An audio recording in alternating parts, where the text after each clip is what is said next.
Say it one more time. What are the tools given by Lord Buddha to know the mind? The tools. Yeah. The tools. There's so many tools.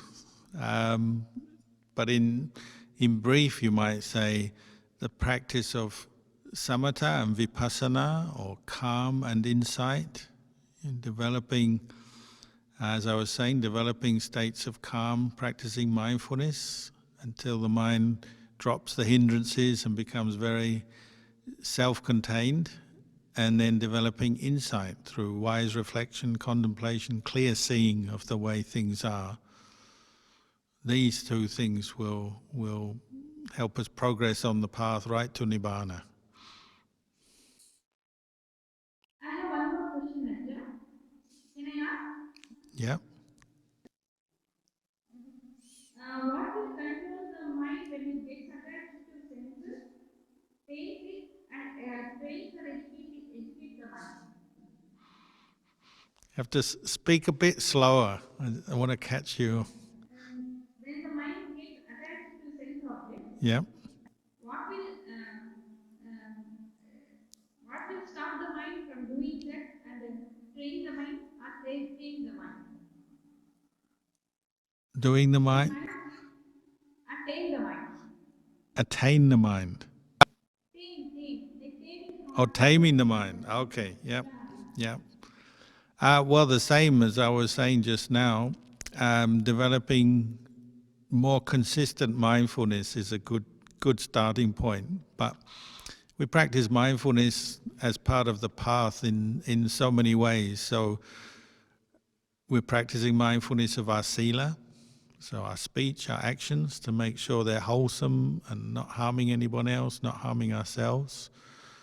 Practicing mindfulness of the body, practicing mindfulness of feelings, mindfulness of the mind itself, and then mindfulness of the Dhamma, understanding how suffering arises and developing mindfulness of that process, and understanding how to abandon suffering and let it go, and understanding that process. So developing mindfulness fully as part of the path is a very good way to bring the mind more under control. Because you see, when we lose our mindfulness and our awareness and our alertness, then anything can happen in our mind. We can think anything, and then if we can think anything, we can say or do anything as well.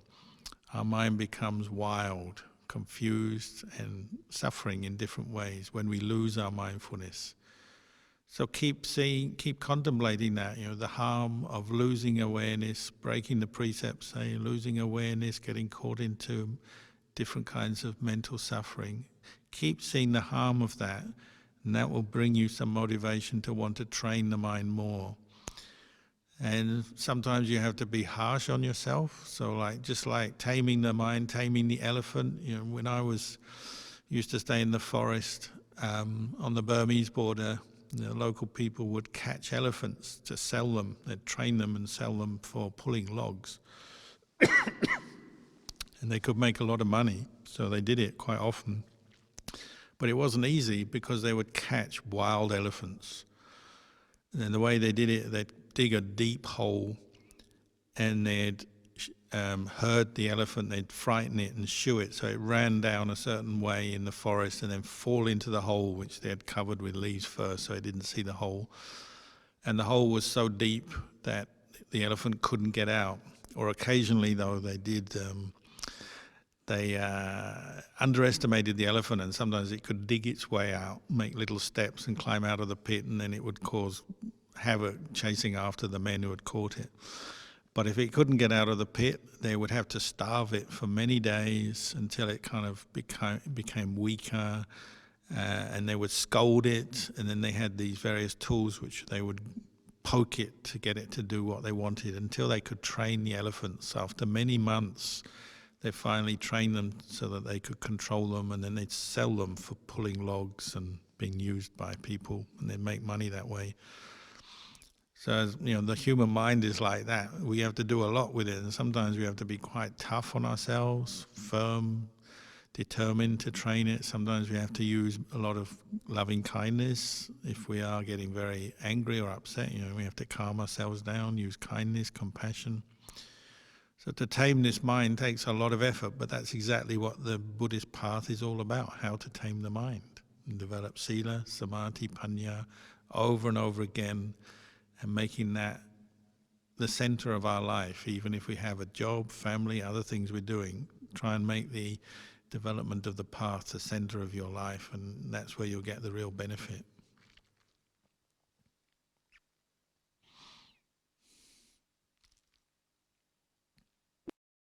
Can I ask another question there? Yep. See, this mindfulness, compassion, which are used to tame the mind, are not part of the mind.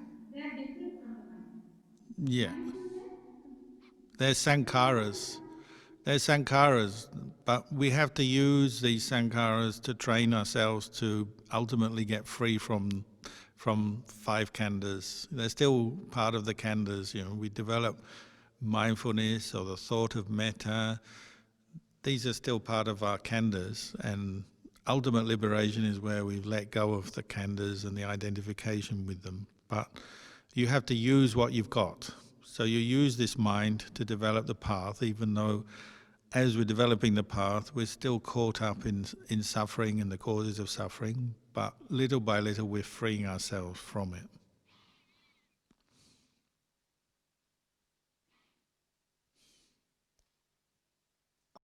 For the next question, can we invite Carolyn to ask the next question?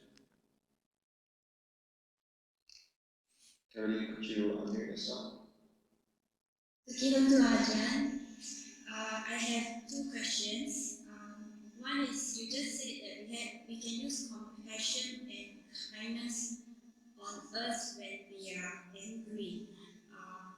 Could you guide me in that? The second one is you say to see things as they clearly are. How can I tell the difference between seeing things as they clearly are and it's not illusion? How can I see the difference? Thank you. Okay.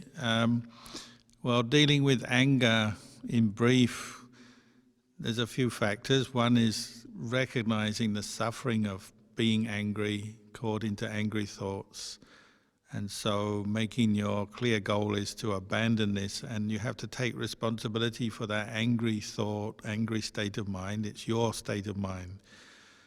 Because anger as an experience is always looking for an object, something to be angry about, or something to see the negative side of, so that it justifies being angry. So you have to catch that and say, this anger is my problem, my responsibility, I'm going to have to deal with it, rather than just looking to address it by blaming other people or taking it out on the world. You have to learn to take responsibility for it, recognize that anger is suffering when you're angry, so then try to find a way where you don't have to hold on to the anger and continue to be angry, but let it go as quickly as possible. And one way of letting it go quickly is by bringing the mind to the opposite of anger, which is kindness or compassion as well.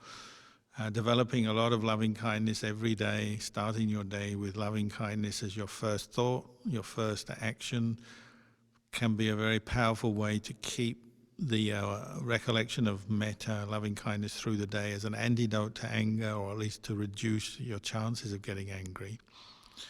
So that's a good practice, daily practice of developing metta. Then the second part of the question, I forget now, what was it? Is the questioner still there? The question was you said that from this path we'll get to see things as they clearly are. I have doubt whether am I actually seeing it as it clearly is, or is it a delusion that is blinding me? Yeah, well, some of that doubt is probably wise, in the sense, as we begin practice, we have to accept there are things we don't know yet. We don't yet know what nibbana is like, or maybe we haven't experienced much samadhi, so we may not know what that's like. So we have to accept that, and we have to accept our own doubt. I'm not sure, is this really insight? Is this really the peaceful mind or not? So always keep an air of caution about your practice. Your wish is to progress in the practice and develop the same peace and understanding that the Buddha and the Noble Ones have developed. But as you're practicing, you don't yet know maybe how deep this peace will be and what kind of peace you'll experience, and whether there'll still be a bit of delusion in your mind. You don't yet fully know, so you have to accept that as you're practicing. You accept, maybe I still do have some delusion. But if you keep generating the right causes and putting the right effort into your practice, and you have respect for the Noble Ones and the Dhamma of the Noble Ones, and you're patient with some of your difficulties, well, there's a good chance your mind is going to progress in the practice over time. And progress in the practice is really that your level of delusion will start to fall away. However slowly or fast depends on different factors, but if you're practicing correctly, your delusion should be reduced. That's what we want. And how do we know delusion is being reduced? Well, you'll be suffering a bit less than before. As you become wiser, you understand more clearly what is a wholesome Dhamma, what is unwholesome Dhamma.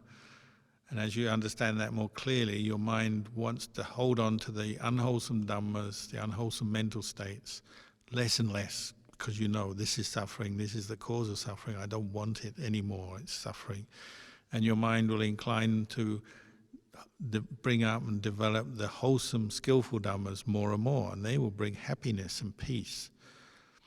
So you start to get this way of measuring your own practice and seeing, well, if I'm getting more and more angry or more confused in my life over time, I must be doing something wrong. But if I'm becoming more peaceful and my understanding of the Dhamma seems to be growing, and I'm more peaceful for it, and I have less suffering and stress in my life, I'm probably going in the right direction. Even if I still have some delusion, it's probably reducing because I feel better. So over time we get to be able to look at our practice in this way and sense whether we're going in the right direction or the wrong direction, partly by just observing ourselves and how much suffering we're creating or how much suffering is disappearing and reducing in our life.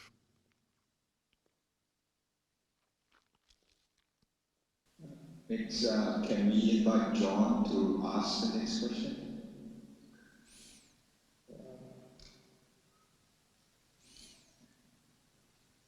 Okay. Hello, Ajahn. Calling you from Italy. We're Oh, part of the community of lay practitioners at Dhamma. okay. And I see that my friend Roberto Lungo, who is very important for the Sangha here, is also in attendance. I wanted to ask for you if you could speak a little bit more about practicing with the body. We all know about Anasati, we know how to work with our breath, and we know more or less how to stay with the body, but could you be a little bit more detailed to both on a kind of a structural way, what to look for in the body? What are we trying to actually see arise, not conceptually, and maybe a framework of how to do that, using the elements or using. Thank you. Well, as you just mentioned, there are a few different ways into the reflection on the body and developing insight around the body. When you become a monk, you're given 5 initial meditation objects. And that's hair of the head, hair of the body, nails, teeth and skin. And they are meditation objects to take away and work with. And obviously the Buddha saw the importance of this because that's the very first meditation you learn as a monk, is to contemplate on these 5 parts of the body. They give you a good insight into how to contemplate the body because, one, they're all external, so they're fairly easy to visualize or just notice in your daily life. And they're pretty much all the dead stuff that you're seeing on the surface of your body. So your hair of the head, hair of the body, nails, teeth, skin. It's all the stuff you can see when you look at a person. But as you begin contemplating it, it may be just a simple discursive contemplation at first. You may not yet be fully mindful or peaceful, but you bring it up as a theme to meditate on. And you use the information that you have, so visual images you've seen and memorized, knowledge you know about the body, and then just basic experience, day-to-day experience of having a body, what it looks like, what it feels like, what's going on with your body, bringing up these awareness of the body in this way, and then developing the perceptions of impermanence, the perception of unsatisfactoriness, and the perception of non-self directed to the body. So I say with these 5 body parts that the Buddha gave ordination, it's as simple as maybe just continuously reflecting, recollecting the hair of the head for a while. Today is head shaving day, so no hair. But even that is a practice in itself, because every few weeks, even a Buddhist monk has to shave their head every few weeks. And then hair grows again, and then you shave it again. When you shave the hair off, it drops to the ground, it just becomes rubbish or dirt. Some monks put it out in the garden or in the forest, and you don't want that hair anymore. It's a very clear teaching in non-self, because one day it was on your head, the next day it's on the ground. You have no more care for it. You don't hold on to it anymore. Unless it's the hair of an arahant, then you quickly collect it up and store it away and don't let anyone see it. That's what we used to do with Ajahn Chah's hair anyway. But something as simple as hair, you're seeing it every day. You can think about it. You can think how it's always growing, how it gets dirty, smelly, greasy. So you begin in this discursive way, just thinking about it, remembering, understanding better what hair is, where it comes from, from the blood. It's part of the body, but it's temporary. It's suffering in the sense, hair doesn't last very long. And it's not self. You can't hold on to it forever. The human body gradually disintegrates. At first, it's just a discursive thinking meditation, visualizing. But the idea is when your mindfulness becomes stronger, more continuous, and the mind does unify, and you get this sense of one-pointedness, samadhi, then you can continue that reflection, but maybe you don't have to think any more about it. It's just observing visual image in whatever way it manifests, and this can be totally different for different people. As you said, it can also manifest as elements. One can focus on how each body part can break down into its component elements, and you may focus on one of the elements. And again, those elements are impermanence, unsatisfactory, non-self. So the idea is getting to see the impermanence of the body, the unattractiveness of the body, and this sense of separation between the mind that knows and the physical body, which is known, but is known as impermanent, suffering, not self, unattractive. That insight is deepening. The more mindfulness and the more time you give to this practice, the more continuous your mindfulness, the more effective the contemplation becomes.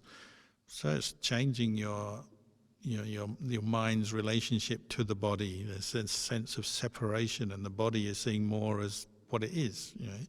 It's just material form without self. It's not really a person. It's material form, and the mind is that which knows that. So there's this sense of separation. So you move from the discursive, thinking about it, pondering it, dwelling on it, to the more one-pointed, just knowing the nature of the body. But how the actual meditation progresses perhaps we haven't got enough time to go into that now, and also it will depend on the person and their character as well.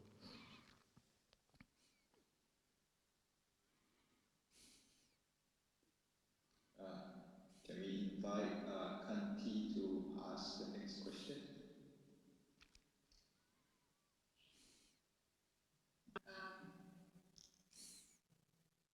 Yeah, Longpo, good evening. Thank you, Longpo, for your guidance. Well, about a few months ago, I had this experience. I just want to verify with Longpo whether what I'm doing is it correct, and if it is not correct, can Longpo guide me the right way?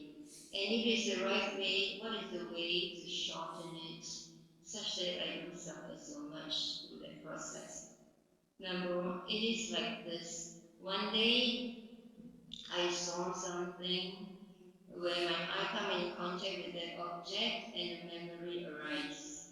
And then that memory itself triggers a unresolved issue.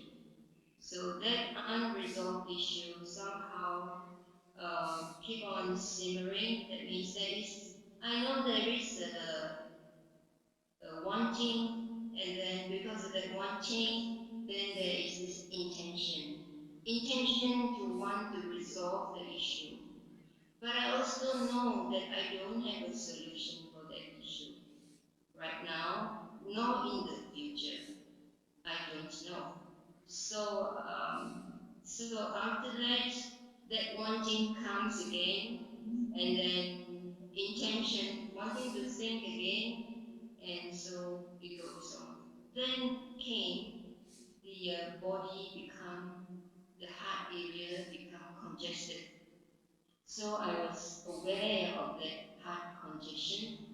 Then I start to realize, oh, I have gone too far in my thoughts.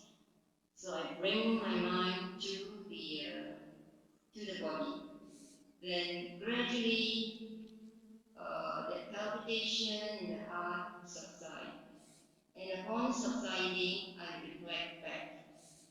Why am I experiencing this? What is the cause? So I keep on asking me why, myself, why, until I find this answer is actually, though I have a problem, but what is the root cause? The root cause is I had this wanting the desire to get over this problem. I don't want the suffering, you know.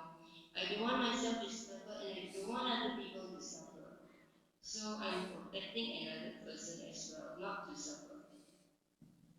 Then after that, I tell myself, let go of that wanting, let go of that desire, that craving, because that craving for existence will take me nowhere, cause me more stress. And then, true enough, next day, when I was listening to Dhamma talk, my mind was okay, I was calm.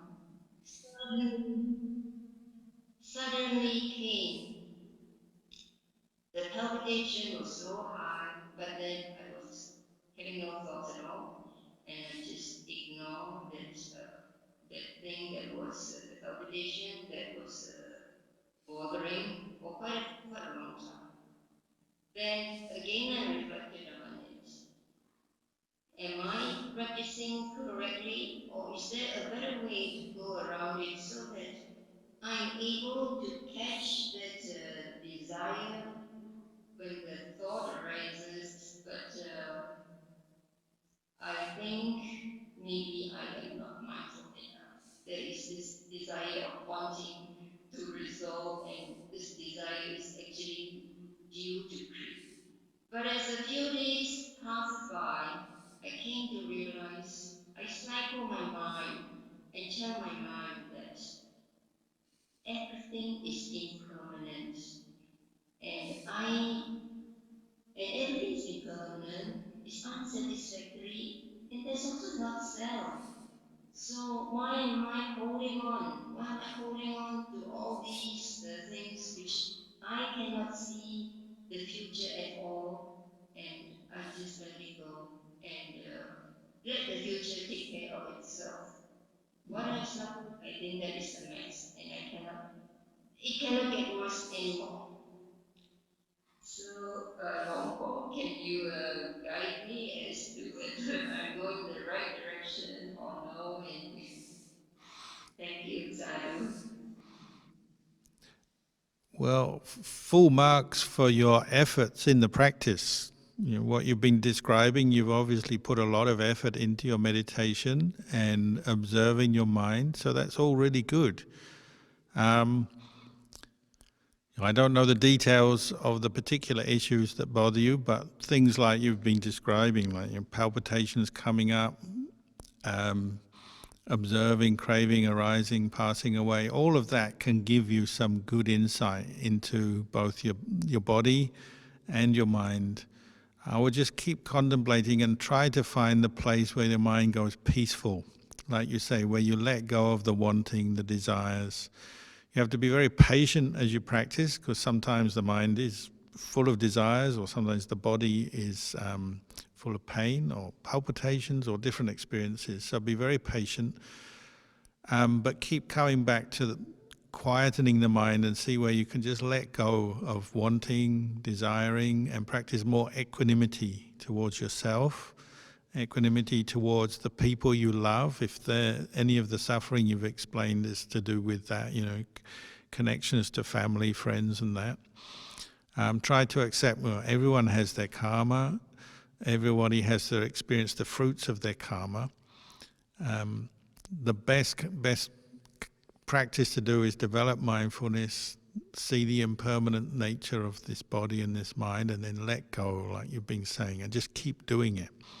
So it sounds like you are doing the right thing, but you have to be very patient, keep practicing, and try not to create extra suffering out of your experience. Just know the experience with equanimity and then let go.